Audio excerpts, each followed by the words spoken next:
لا حول ولا قوة إلا بالله العلي العظيم. حسبنا الله ونعم الوكيل، نعم المولى ونعم النصير.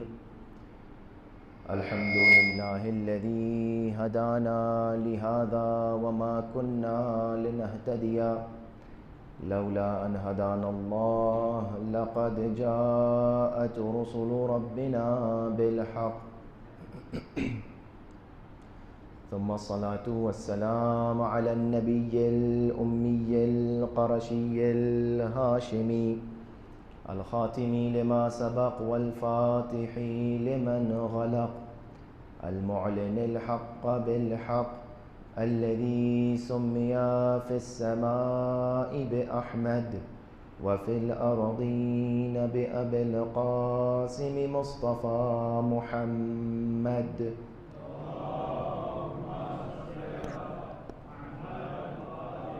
وأهل بيته الطيبين الطاهرين المعصومين المظلومين، الذين أذهب الله عنهم الرجس وطهرهم تطهيرا.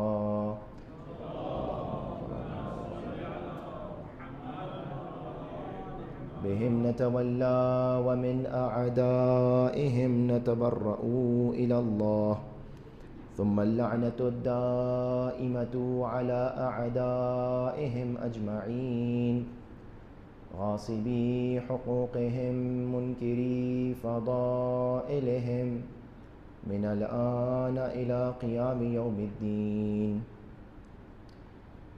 قال رسول الله صلى الله عليه وآله وسلم: إن لقتل الحسين حرارة في قلوب المؤمنين لا تبردوا أبدا. صلوات علی محمد و آل محمد.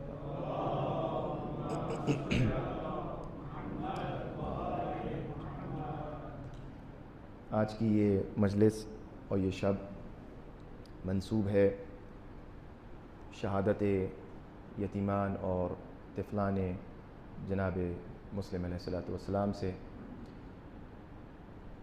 اگرچہ تاریخ میں اور روایات میں اختلاف ہے، فرق ہے، کچھ جگہ یہ ملتا ہے کہ محرم سے اور کربلا کے واقعے سے 1 سال پہلے شہادت ہوئی، بعض جگہ ملتا ہے کہ 1 سال بعد شہادت ہوئی ہے.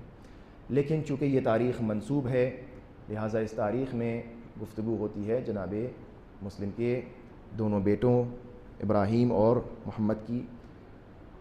اور یہ مجلس مخصوصاً چند سال جو گزشتہ سال سے آپ کے سامنے طرز اختیار کیا ہے وہ یہ ہے کہ آمادگی ماہ محرم اور آمادگی ماہ اذا کے لیے اپنے آپ کو کس طرح تیار کرنا ہے، کیا اہمیت ہے، اس کے اوپر کچھ منٹ جو ہے وہ آپ کے سامنے گفتگو کی جاتی ہے. اسی چیز کو آگے بڑھاتے ہوئے اور اسی موضوع سے مرتبط یہ حدیث کہ جو منسوب ہے رسالت مآب سے کہ آپ نے ایک مرتبہ دیکھا کہ امام حسین تشریف لا رہے ہیں اور آپ نے امام حسین کو اپنی آغوش میں بیٹھایا اور اصحاب کو متوجہ کیا اور فرمایا کہ ان لقتل الحسین حرارتاً، کہ بے شک میرے اسلال حسین کی شہادت کی وجہ سے مؤمنین کے دلوں میں ایک حرارت پیدا ہوگی کہ لا تبردو ابدا، کہ یہ حرارت اور یہ گرمی کبھی ختم نہیں ہو سکتی. اور پھر باقی کی جو حدیث. لہٰذا یہ جو روایت ہمارے سامنے ہے، یہ جو تاریخیں ہمارے سامنے ہیں، اگرچہ اس روایت کی سند پر کسی کو کوئی اعتراض بھی ہو، لیکن اس کے مؤید میں بے پناہ بے شمار روایات متعدد موجود ہیں کہ جس کے اندر اس طریقے کے مفاہیم ملتے ہیں کہ یہ جو ذکر ابا عبداللہ الحسین علیہ السلام ہے، اس کا غم نہ صرف زمین پر منایا گیا بلکہ آسمانوں پر منایا گیا، اور یہ غم ایسا غم ہے کہ جو تا قیامت چلتا چلا جائے گا. لہٰذا بہت سی ایسی اور بھی روایات موجود ہیں. کتاب ثمرات الروائد میں جو ہے یہ روایت منسوب کی گئی ہے چھٹے امام سے کہ امام سے کسی نے پوچھا کہ مولا یہ بتائیے کہ معمولاً جب کوئی اس دنیا سے چلا جاتا ہے تو اس کے لیے گریہ کیا جاتا ہے اس کی موت کے بعد، اس کی مجلس برپا کی جاتی ہے اور اس کے لیے ماتم اور مرثیہ کیا جاتا ہے اس کے بعد، اس کے مرنے کے بعد. لیکن ہم نے آپ کا اور آپ کے شیعوں کا طرز عمل یہ دیکھا ہے کہ وہ 10 محرم سے پہلے جو ہے وہ تیاریاں شروع کر دیتے ہیں. یہ آمادگی ماہ اعضا کے عنوان سے آپ کے سامنے عرض کر رہا ہوں. تو امام نے یہ فرمایا, اور یہ منسوب ہے روایت اور یہ قول امام سے, کہ امام نے فرمایا کہ جب اذا حل ہلال شہر المحرم, تو اس وقت کیا ہوتا ہے جب یہ ہلال نمودار ہو جاتا ہے فلک کے اوپر ماہ محرم کا, تو کیا ہوتا ہے, نشرت الملائکۃ ثوب الحسین, کہ ملائکہ جو ہے وہ امام حسین کا کرتا لے کر آتے ہیں, اور عرش الہی پر امام حسین کا کرتا لایا جاتا ہے, لہرایا جاتا ہے, اور اس کی کیفیت یہ ہوتی ہے کہ بضروب سیوف, تلواروں کے جو وار اور حملے تھے اس سے وہ کرتا ٹکڑے ٹکڑے نظر آتا ہے, اور اس میں سے امام کا خون ٹپک رہا ہوتا ہے. اور امام فرماتے ہیں کہ پھر پہلے محرم سے لے کر ملائکہ امام حسین پر گریا شروع کر دیتے ہیں. اور بعض روایات میں یہ کہ جناب سیدہ بھی آتی ہیں کرتا لے کر. لہٰذا یہ جو ہم اور آپ ماہ عزا میں داخل ہونے جا رہے ہیں, ہفتہ بھر 8 دن 9 دن بچے ہیں, یہ انسان اپنے آپ کو آمادہ بھی کرے, اور یہ بہترین جو ہے وہ فرصت ہے. گویا جناب مسلم علیہ الصلوۃ والسلام اور ان کے بچوں کی جو مجلسیں ہیں وہ آغاز کربلا کی مجلسیں ہیں, وہ آغاز ماہ محرم کی مجلسیں ہیں. گویا انسان اپنے آپ کو قلبی, روحی, ذہنی طور پر آمادہ کر لے اس عبادت کے لیے کہ جس عبادت کو سرور کائنات نے انجام دیا, اس عبادت کو کہ کسی بھی ملک اور کسی بھی نبی کو نہیں چھوڑا گیا مگر یہ کہ اس نے جو ہے وہ سرکار سید الشہداء پہ آنسو بہائے. لہٰذا یہ بڑی عظیم عبادت ہے جس کے لیے ہم اور آپ تیار ہو رہے ہیں. ہم اور آپ جس کا امام باڑہ ہے وہ امام باڑوں کو سجا رہا ہے, جس کے پروگرامز ہیں مجالس ہیں وہ اس کی تیاری کر رہا ہے.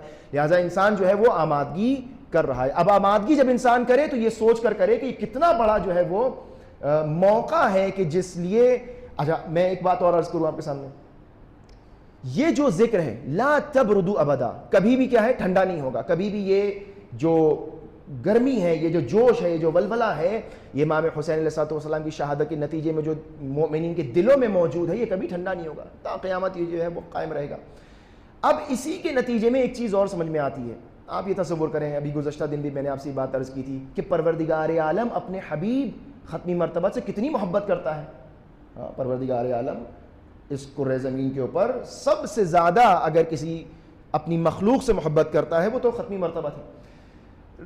لیکن پروردگار عالم اپنے حبیب سے کیا فرما رہا ہے, طٰہٰ, بسم اللہ الرحمن الرحیم, طٰہٰ ما انزلنا القرآن لتشقیٰ, ہم نے یہ قرآن آپ کو اس کے لیے نہیں دیا کہ آپ جو ہے اپنے آپ کو زحمت میں ڈال لیں. اے میرے حبیب, یہ قرآن جو ہم نے نازل کیا ہے یہ اس لیے نہیں کہ آپ اس کے اوپر عمل کر کے اپنے آپ کو مشقت میں ڈال لیں. پروردگار عالم گوارا نہیں کرتا کہ اس کا حبیب زحمت میں پڑے, مشقت میں پڑے. یا ایھا المزمل قم اللیل الا قلیلا, اے میرے حبیب آپ جو ہے وہ نماز شب کے لیے اٹھیے لیکن کم, آدھا کر دیں, آدھے سے کم کر دیں, کچھ اس کو کم کریں کہ میں نہیں چاہتا, اللہ نہیں چاہتا کہ اپنے حبیب کو تکلیف میں دیکھے.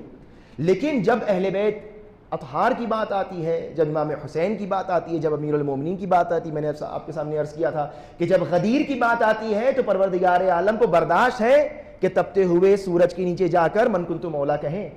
یہ اہمیت ہے امیر المومنین کی ولایت کے پیغام کی. اب یہ بات آپ سے عرض کر رہا ہوں کہ یہ کبھی بھی ٹھنڈی نہیں ہونے والی ہے گرمی. اللہ قرآن کے لیے کہہ رہا ہے کہ جو ہے ہم نے آپ کو زحمت میں نہیں ڈالنے کے لیے بھیجا. اللہ نمازوں کے لیے کہہ رہا ہے کہ آپ کو زحمت میں نہیں ڈالنا ہے. لیکن تاریخ ملتا ہے, اور آپ کے سامنے متعدد بار اس بات کو عرض کر چکا ہوں, امام حسین کی ولادت سے پہلے, امام حسین کی ولادت کے وقت, امام حسین کی ولادت کے بعد بارہا جبرائیل امین آئے ہیں پروردگار عالم کی جانب سے اور مصائب اور آلام کربلا بیان کیے ہیں. اور رسالت مآب نے شدید آہ و بکا کے ساتھ گریہ کیا ہے, یہاں تک کہ جو ہے وہ ریش مبارک جو ہے وہ اشکوں سے تر ہو جاتی تھی, سینے کے اوپر جو ہے وہ رسالت مآب کی جو ہے وہ آنسو آ جایا کرتے تھے. اتنی زیادہ مشقت, اتنا زیادہ افسوس, اتنا زیادہ غم اور اندوہ پروردگار عالم بار بار جبرائیل امین کے ذریعے رسول اکرم تک پہنچا رہا ہے. نماز کے لیے کہا کہ ہم نہیں چاہتے زحمت میں پڑھو, قرآن کے لیے کہا ہم نہیں چاہتے زحمت میں پڑھو, لیکن جب ذکر حسین کی بات آتی ہے تو اللہ کو گوارا ہے کہ حبیب گریہ کرے. اللہ کو یہ کتنا بڑا اعزاز ہے ہمارے اور آپ کے لیے کہ ہم کو یہ فرصت ملنے والی ہے کہ ہم اپنے آپ کو آمادہ کریں امام حسین پر اشک بہانے کے لیے. یہ مقدمہ کربلا ہے, آغاز کربلا ہے, آغاز ایام عزا ہے. انسان اپنے آپ کو تیار کرے کہ اے میرے حبیب ہم نہیں چاہتے کہ تم زحمت میں پڑھو. لیکن جب بات امام رسالت مآب نے اپنی زندگی میں جناب سیدہ کو بتایا, کہ میری نور نظر یہ تمہارا بیٹا جو ہے یہ شہید کر دیا جائے گا. بابا تو جو ہے وہ کب ہوگا, کیا ہوگا؟ کربلا میں ہوگا. تنہا ہوگا, کیسے ہوگا؟ کوئی نہیں ہوگا, نہ علی ہوں گے, نہ تم ہوگی, نہ میں رہوں گا, یہ تنہا جائیں گے. روئے گا کون؟ کہا کہ مرد ہوں گے ان کے مردوں پر, عورتیں جو ان کے. یہ روایات موجود ہیں. اب جناب امیر المومنین سے روایات بیان کی, خود امامین حسنین علیہم الصلوۃ والسلام سے رسالت پاک نے بیان کیا. جناب ام سلمہ کی وہ مشہور اور معروف جو ہے وہ روایت موجود ہے. لہٰذا اپنے اصحاب سے بارہا جب بھی گودی میں اٹھا رہے ہیں, پیار کر رہے ہیں, پیار کرنے کے بعد جو ہے وہ رونے لگتے ہیں. یہ کیا ماجرا ہے؟ رسالت ماں بار بار بتا رہے ہیں, شوق دلا رہے ہیں, آگاہ کر رہے ہیں کہ یہ میرا حسین, اس کے اوپر گریا, اس کے اوپر گریا ازاری, اس کی عزاداری کتنا بڑا شرف ہے, اور کتنا انسان کو اپنے آپ کو جتنا انسان بار بار آپ لوگ سنتے رہتے ہیں ماہ رجب میں اور ماہ شعبان میں کہ رمضان کی تیاری, رمضان کی تیاری, رمضان میں انسان جائے آمادہ ہو کر جائے, اپنی روح کو آمادہ کرے. اسی طریقے سے ماہ محرم میں جب انسان داخل ہو رہا ہو تو اپنے آپ کو اس عظیم عبادت کے لیے تیار کرے. ایسا نہ ہو کہ انسان جو منہ اٹھا کے پہنچ گئے, محرم میں داخل ہو گئے. نہیں, ایام عزا ہے, امام حسین سے منسوب ایام ہے. یہ وہ ایام ہے کہ جس کے اندر شہزادی آ رہی ہیں, ائمہ اطہار, جناب امام رضا علیہ الصلوۃ والسلام. امام فرماتے ہیں درد امام نے یہ اس طرح ظاہر کیا کہ ان شہر المحرم فی زمن الجاہلیہ, یا اہل الجاہلیہ کیا کرتے تھے وہ, کہ وہ اس مہینے کو یحرمون, اس کے احترام کرتے تھے, اور اس میں کوئی قتال, اس میں کوئی لڑائی نہیں کرتے تھے. امام رضا علیہ الصلوۃ والسلام فرماتے ہیں کہ افسوس یہ ہے کہ اس مہینے میں, جس مہینے میں جاہل عرب احترام کرتے تھے, جس مہینے کا, اس مہینے میں ہماری حرمت کو پامال کیا گیا, اس مہینے میں ہمارے بچوں کو ذبح کر دیا گیا, اس مہینے میں رسول اللہ کے خاندان کی حرمت کو پامال کیا گیا. اور پھر آپ فرماتے ہیں کہ میرے بابا جب شہر محرم میں داخل ہو جاتے تھے, ماہ محرم کی پہلی تاریخ ہو جاتی تھی, تو لم یرا احد, کوئی بھی میرے بابا کو مسکراتے ہوئے نہیں دیکھتا تھا. یہ کیا ہے؟ آمادگی ہے. یہ کیوں بیان کر رہے ہیں امام رضا علیہ السلام؟ کیوں پہلی محرم سے؟ 10 محرم کو اگر شہادت ہو, پہلی محرم سے کیوں؟ اکثر یہ بچے ہمارے سوال کرتے ہیں کہ یہ 2 مہینے 8 دن کیوں, یہ پہلی محرم سے کیوں؟ یہ ائمہ اطہار کی دی ہوئی تہذیب ہے, یہ ہمارے اما ابا کی بنائی ہوئی تہذیب نہیں ہے. لہٰذا اس کو بڑا غور سے شریعت کا پہلو مد نظر رکھتے ہوئے اس پر عمل کرنا چاہیے. انسان اس پہ غور کرے انسان. لہٰذا امام فرماتے ہیں کہ اور جیسے جیسے دن بڑھتے جاتے تھے, اشتدت البکا, امام ساتویں امام کی جو ہے وہ بکا, آہو بکا میں شدت ہونے لگتی تھی. اور جب 10 محرم آتی تھی تو امام فرماتے ہیں گریہ ازاری کی انتہا نہیں رہتی تھی, 10 محرم کو, 9 محرم کو. لہٰذا انسان جو ہے وہ اپنے آپ کو آمادہ کرے. یہ جو ایام چل رہے ہیں یقیناً جشن غدیر تھا, ابھی مباہلہ آئے گا, لیکن انسان غور اور فکر میں رہے کہ ماہ عزا جو آنے والا ہے, یہ جو شہادت ہے جناب طفلان مسلم کی, یہ آغاز ہے. جناب مسلم علیہ الصلوۃ والسلام کی یہ آغاز کربلا ہے. انسان اپنے آپ کو ذہنی طور پر, فکری طور پر آمادہ کرے. لہذا ان لقتل الحسین حرارۃ فی قلوب المؤمنین, قتل امام حسین علیہ الصلوۃ والسلام کی کے نتیجے میں مؤمنین کے, کس کے؟ ہر ایک کے دل میں نہیں. ہاں, یہ جو آپ دیکھتے ہیں نا, بعض اوقات جو ہے وہ بعض لوگ جو ہے وہ عزاداری میں مصروف ہیں, اور بعض لوگ جو ہے اپنی دنیا داری میں. وہ دنیا داری میں اس لیے مصروف ہے چونکہ یہ جو حرارت ہے یہ صرف قلب مؤمنین کے لیے ہے, یہ ہر ایک کے لیے نہیں ہے, یہ مؤمنین کے دلوں میں آنے والی حرارت ہے. لہٰذا مؤمنین کے دل محزون ہوں گے, یہ مؤمنین کے دلوں کے لیے بات ہے. اب جو آپ اور ہم اکثر زیارات میں پڑھتے رہتے ہیں, یا لیتنی کنت معکم فافوز فوزا عظیما, اے کاش مولا ہم آپ کے ساتھ ہوتے, اے کاش مولا ہم کربلا میں ہوتے, اے کاش مولا ہم جو ہے. یہ ہمیں اپنے بچوں کو بتانا ہے. زیارات جو ہم پڑھتے ہیں اس کا ترجمہ پڑھیں, اس کو سمجھیں, کیوں ہم کہہ رہے ہیں مولا اگر ہم آپ کے ساتھ ہوتے. اور میں دھیرے دھیرے جو ہے وہ جناب طفلان مسلم کی طرف آنا چاہ رہا ہوں کہ جو زیارت ہے ان دونوں شہزادوں کی, اس جملے کو دیکھیے گا کہ اگر ہم یہ کہہ رہے ہیں یہاں پر کہ مولا اے کاش ہم کربلا میں آپ کے ساتھ ہوتے, تو اس سے ہمیں کیا ملے گا؟ جنگ جمل میں نہج البلاغہ میں واقعہ موجود ہے. جنگ جمل میں کامیابی مل گئی. امیر المومنین اپنے اصحاب کے ساتھ کھڑے ہوئے. ایک صحابی نے کہا کہ یا امیر المومنین, اے کاش میرا بھائی میرے ساتھ آج یہاں ہوتا. فلیشہد معنا, اور دیکھتا کہ جو ہے وہ ہم اللہ کی نصرت اور اللہ کی مدد کس طرح ہوئی اور کس طرح ہم لوگ جو ہے وہ جنگ جمل جیت گئے. تو امام نے سوال کیا, احواء اخیک معنا, کیا تمہارے بھائی کا دل ہمارے ساتھ ہے؟ بظاہر نہیں ہے تمہارا بھائی یہاں پر، لیکن کیا تمہارے بھائی کا دل ان لقتل الحسین حرارتن فی قلوب المؤمنین، دل ساتھ ہونا چاہیے، دل میں یہ حرارت ہونا چاہیے، دل آمادہ ہونا چاہیے۔ امام امیر المومنین فرمایا کہ کیا تمہارے بھائی کا دل ہمارے ساتھ ہے؟ کیا اس کی نیت ہمارے ساتھ ہے؟ کیا وہ اپنے آپ کو فکری لحاظ سے ہمارے ساتھ سمجھتا ہے؟ تو اس نے کہا نعم یا امیر المؤمنین۔ تو امام نے فرمایا کہ لقد کان معنا، کہ وہ بے شک وہ ہمارے ساتھ تھا، پھر اس کا مطلب اس جنگ میں وہ اس میں شریک تھا، وہ اس کو ثواب ملا، اس نے گویا دیکھا۔ اور امام نے صرف یہ نہیں بلکہ امام نے فرمایا کہ جو بچی ابھی اپنے آبا اور اجداد کی صلبوں میں ہیں اور جو بچے اپنی ماں کی رحموں میں ہیں، وہ بھی اگر نیت یہ رکھتے ہو کہ ہمارے ساتھ ہو تو وہ بھی جبل میں شریک تھے ہمارے ساتھ، ان کو بھی اس کا ثواب ملا، ان کا بھی ایمان اسی طریقے سے مضبوط ہوگا۔ لہٰذا انسان کم از کم اس بات کو غور کر کے ماہ عزا میں داخل ہو، آمادہ ہو اپنی تربیت نفس، تربیت روح کے ساتھ، کہ یہ کوئی معمولی شے نہیں ہے۔ آنسو بہانا اس آنکھ سے، اب جب اس آنکھ سے امام حسین کے لیے آنسو بہنا ہے تو اس آنکھ سے گناہ نہیں ہو سکتا۔ اب اس کان سے اگر ہمیں مصائب سننا ہے اور فضائل سننا ہے تو اس کان سے کوئی گناہ نہیں ہو سکتا۔ اب اس زبان سے اگر ہمیں کوئی ماتم پڑھنا ہے یا ہمیں کوئی ذکر امام حسین کرنا ہے تو اس سے گناہ نہیں ہو سکتا، غیبت نہیں ہو سکتی، جھوٹ نہیں بول سکتے۔ لہٰذا اب جو ہاتھ ہمارے سینے پہ پڑنا ہے عزاداری کے لیے، ماتم کے لیے، اس سے کوئی گناہ نہیں ہو سکتا۔ انسان ان تمام چیزوں کو یہی چیزیں جو ہم رمضان کے لیے کہتے ہیں کہ روزہ صرف فاقہ نہیں ہے، آنکھوں کا روزہ ہے، کانوں کا روزہ ہے، ہاتھوں کا روزہ ہے، ہاں زبان کا روزہ ہے۔ عزاداری صرف یہ اس کا نام نہیں ہے کہ ہم مجلس میں شریک ہو گئے، عزاداری آنکھوں کی بھی ہے، کانوں کی بھی ہے، زبان کی بھی ہے، ہاتھوں کی بھی ہے، ہر چیز میں عزاداری ہے۔ لہٰذا مومن اپنے ہر فعل سے آمادگی دکھائے اور اپنے آپ کو تیار کرے، یہ وہ حرارت ہے جو قیامت تک زندہ رہنے والی ہے۔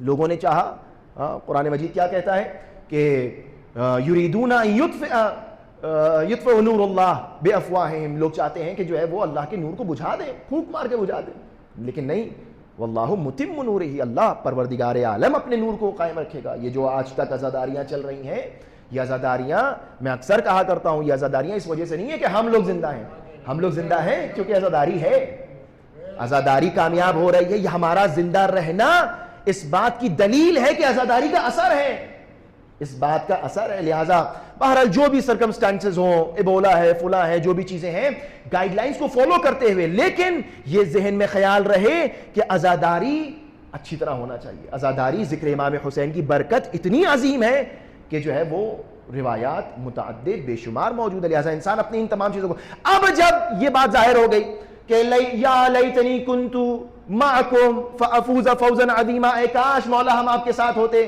تو ہم جو ہے اسی فوز عظیم تک نائل ہو جاتے اور اس تک پہنچ جاتے۔ اس کا مطلب یہ ہے کہ اگر نیت ساتھ میں ہو تو انسان جو ہے وہ شریک ہے۔ یہی انداز جناب مسلم کے بیٹوں کی زیارت میں ملتا ہے۔ کیا زیارت پڑھتے ہیں؟ السلام علیک یا ناصر، سلام ہو آپ دونوں شہزادوں کے اوپر کہ جو مددگار ہے، ناصر صبت رسول اللہ، سلام ہو آپ دونوں شہزادوں پر کہ جو امام حسین کے مددگار ہیں۔ اب چاہے شہادت کربلا کے 1 سال پہلے ہوئی ہو یا بعد میں ہوئی ہو، بظاہر ایک پہلے والی جو روایت ہے وہ زیادہ علماء اس کے اوپر جو ہے وہ تائید فرماتے ہیں۔ لہٰذا اب اگر جناب مسلم کے بچے کوفے میں شہید ہو رہے ہیں، بظاہر کربلا میں موجود نہیں ہیں، بظاہر اس طریقے سے میدان کربلا میں جا کر جنگ و جہاد نہیں کیا، لیکن چونکہ قلوب امام حسین کے ساتھ ہیں، لہذا سلام اس طرح آپ کریں گے کہ امام حسین کے انصار پر سلام ہو، جس طرح 72 پہ آپ سلام کرتے ہیں، جس طرح آپ ان کے اوپر سلام کرتے ہیں۔ جناب مسلم کے لیے بھی یہی کہا گیا کہ گویا یہ اور پھر اس کے بعد کیا کہا؟ السلام علیکم ایھا الشہیدان فی نصرت دین اللہ، سلام ہو آپ کے اوپر وہ 2 شہداء کہ جو اللہ کے دین کی نصرت کرتے ہوئے شہید ہو گئے، اللہ کے دین کی نصرت کرتے ہوئے شہید ہو گئے۔ کربلا میں امام حسین کے اصحاب دین اللہ کی نصرت میں، دین خدا کو بچانے کے لیے، اللہ کے دین کو بچانے کے لیے، وہ الگ بات ہے کہ تصور یہ ذہن میں نہ ہے کہ دین کچھ اور ہے اور امام کچھ اور ہے۔ دین اللہ، جو زیارت غدیریہ میں امام ہادی فرماتے ہیں السلام علیکم یا دین اللہ القویم، امیر المومنین سے کہتے ہیں کہ آپ ہی تو دین خدا ہیں، لہٰذا یہ تصور نہ ہے کچھ اور بچانے کہتے نہیں، دین اللہ یعنی خود امام معصوم، وہی امام معصوم ہی تو دین اللہ ہے، اسی کی نصرت کرنے جا رہے ہیں، اسی کی حمایت کے لیے جا رہے ہیں، لہٰذا کوئی الگ چیز نہیں ہے، دین اللہ یعنی امام معصوم۔ دین اللہ القویم. اب تیسرا فقرہ کیا ہے؟ السلام علیکما ایھا المظلومان الشہیدان فی ارض کربلا. سلام ہو آپ دونوں کے اوپر مظلوم شہیدوں پر کہ جو کربلا میں شہید ہوئے. کربلا میں شہید، کوفے میں شہید ہوئے تھے. میں آپ کے سامنے تاریخ تھوڑی سی پڑھوں گا. کوفے میں شہید کیا گیا تھا فرات کے پاس لے جا کر، لیکن سلام یہ کرے کربلا میں شہید. کیوں؟ چونکہ دل وہاں موجود تھے، قلوب وہاں موجود تھے. جو امیر المومنین نے فرمایا کہ اگر تمہارا بھائی احوا اخیک معنا، کیا وہ اس کا دل میں ہمارے ساتھ ہے، تو جنگ جمل میں شریک تھا، وہ ہمارے ساتھ مدد کر رہا تھا، ہماری نصرت میں موجود تھا. لہٰذا یہ دونوں شہزادے موجود ہیں. یہ دونوں شہزادے بظاہر کربلا کی زمین پر نہیں ہیں، لیکن چونکہ دل امام حسین علیہ السلام کے ساتھ ہے، لہٰذا آپ شہداء، آپ کربلا کا آغاز ہیں. اپنے آپ کو انسان اس طریقے سے آمادہ کرے. اور یہ وہ دونوں شہید ہیں کہ السلام علیکم ایھا الشہیدان المظلومان. مظلومیت کیا تھی کہ آپ کو آپ کے بابا کے بعد اسیر کر کے زندان میں ڈلوا دیا گیا.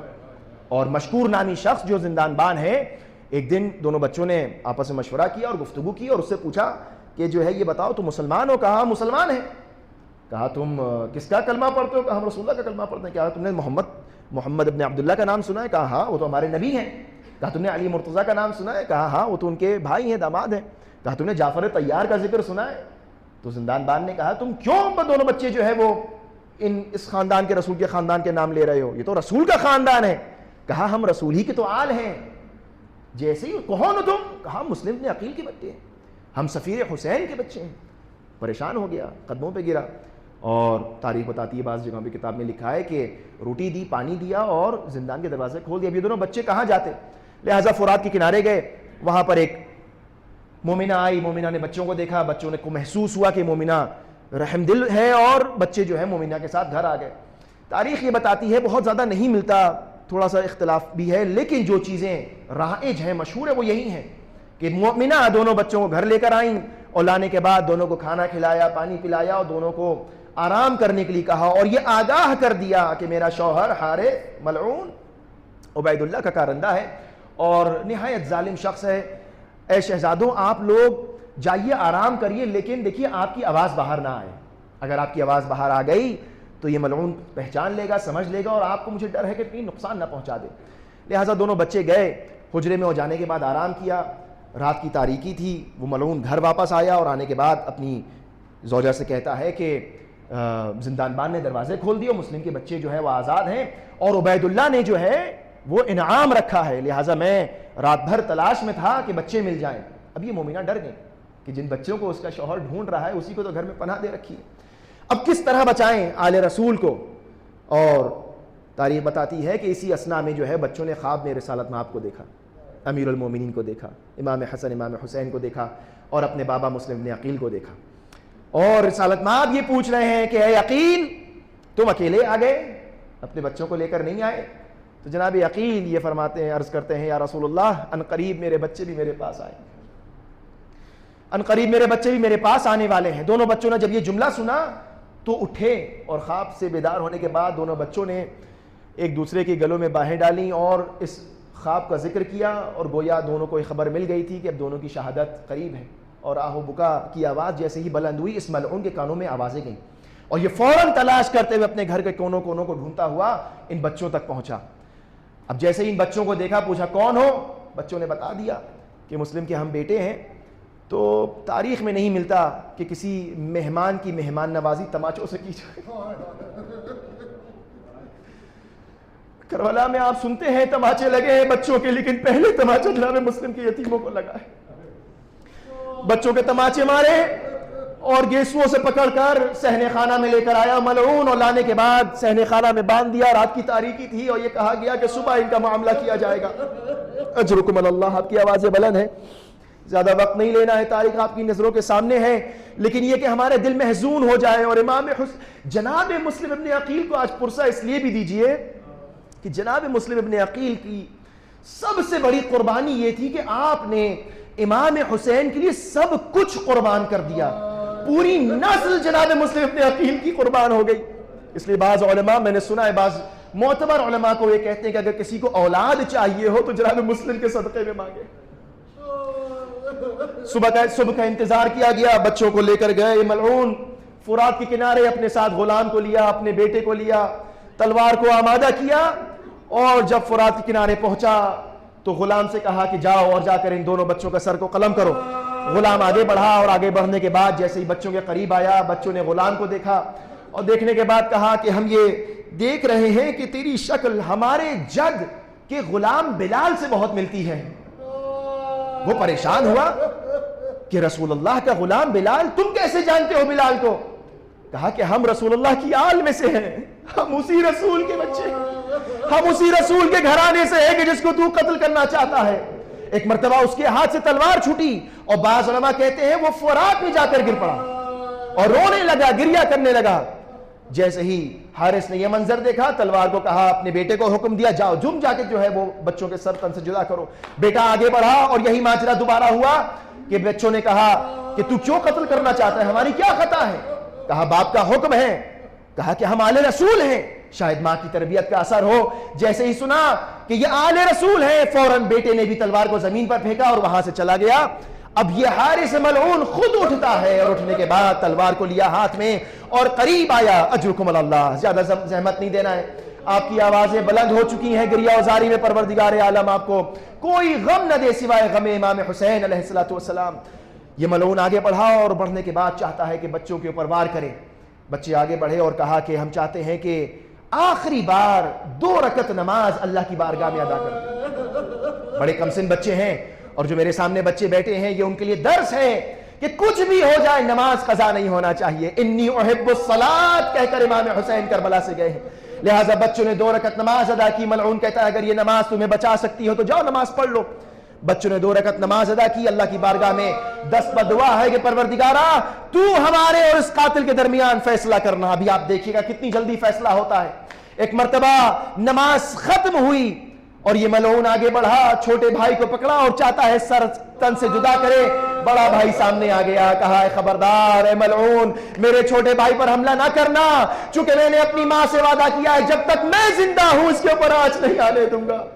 اس ملعون نے بڑے بھائی کا سر سے پکڑا، سر و تن میں جدائی کی، دونوں بچوں کو قتل کیا گیا، بدن کو نہر فرات میں ڈالا، سر لے کر عبید اللہ ابن زیاد کے پاس پہنچا۔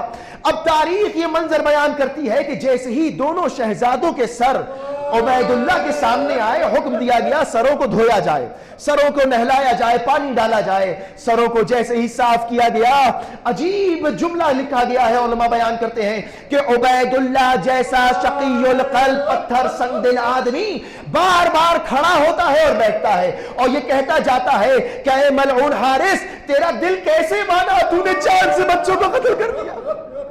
اجرکم اللہ۔ جو دشمن ان دونوں شہزادوں کے لیے اتنا بےتاب اور بے چین ہو جائے، ان بچوں کی ماں کتنی محبت کرتی ہوگی، ان بچوں کا باپ کتنی محبت کرتا ہوگا۔ اجرکم اللہ۔ ایک مرتبہ حکم دیا کہ میں کو حکم کرتا ہوں، 2000 دینار معین کیے، 2000 دینار معین کیے، اور کہا کہ کون ہے جو اس حارث ملعون کو اسی جگہ لے جا کر اسی طریقے سے قتل کر دے۔ اور وہ دست پا پڑنے لگا اور گڑ گڑانے لگا، مجھے بخش دیا جائے، مجھے چھوڑ دیا جائے، لیکن حکم تھا، لہٰذا حارث کو لایا گیا اسی جگہ پر۔ پہلے تاریخ ملتی ہے کہ اس شخص نے، ایک شخص کھڑا ہوا، اس نے کوفے میں اس کو ٹہلایا پہلے، اور یہ اعلان کیا کون چاہتا ہے کہ آ کر دیکھے کہ یتیموں کو قتل کرنے والے کا انجام کیا ہوتا ہے، اور اس نے یہ پہلے اعلان کیا۔ اب دیکھیں جس طریقے سے بچوں نے دعا مانگی تھی، کتنی جلدی دعا قبول ہوئی ہے، اور اسی جگہ پر اس شخص کو ملعون کو لا کر قتل کیا جانے لگا۔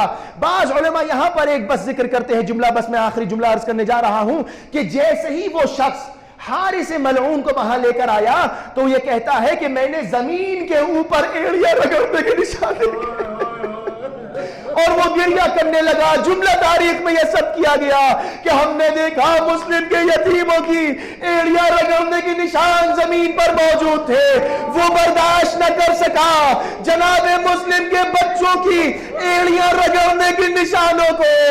یا ابا عبداللہ حسین، کربلا کے میدان میں 18 سال کا جوان آپ کے سامنے جب ایڑیاں رگڑ رہا تھا،